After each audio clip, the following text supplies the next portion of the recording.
ఒరే ఆగు ఆగు, నేనే పెట్రోల్ని. ఈ రోజు నుంచి నా మీద, నా తమ్ముడు డీజిల్ గాడి మీద రేట్లు ఏ రేంజ్ లో పెరిగాయో మీకు తెలుసా? అసలు దీని వెనక రాజకీయ నాయకులు కుట్ర ఉందో లేదో చూద్దాం రండి. ఈ రోజు నుంచి నా మీద లీటర్కి 3 రూపాయలు, ఆ డీజిల్ గాడి మీద 3 రూపాయలు ఒకేసారి బాధేశారు. ఇంటర్నేషనల్ మార్కెట్ లో నా రేట్లు బాహుబలి కలెక్షన్స్ లా దూసుకుపోతున్నాయి.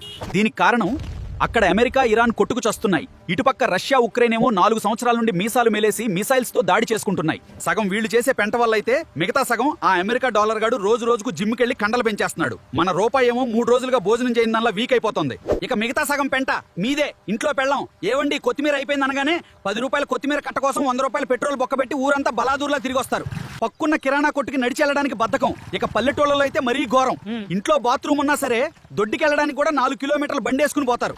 మీరు పెట్రోల్ ఎంత ఎక్కువ తగిలేస్తే పక్క దేశాలకు అంత ఎక్కువ డబ్బు పోసి ఆయిల్ కొనాలి. ఇక నా రేటు పెరిగిందంటే చాలు, పిల్లాడి డైపర్ నుంచి మీ డ్రాయర్ దాకా అన్ని రేట్లు అంబానీ ఆస్తిలా పెరిగిపోతాయి. మీరు రోజుకి 1/2 లీటర్ పెట్రోల్ ఆదా చేస్తే దేశవ్యాప్తంగా రోజుకు 625 కోట్లు సేవ్ అవుతాయి. దాంతో ఫారిన్ ఆయిల్ బిల్లులు తగ్గి మన రూపాయి బలపడి రేట్లు కంట్రోల్లోకి వస్తాయి. మీరు బాధ్యత గల భారతీయులైతే ఆ 1/2 లీటర్ పెట్రోల్ ని ఆదా చేసి ఈ వీడియోని 10 మందికి షేర్ చేయండి. అలాగే మన AI టాక్స్ ఛానల్లోకి తొంగి చూడండి. కంటెంట్ లో దమ్ముందనిపిస్తేనే ఫాలో కొట్టండి మామలు.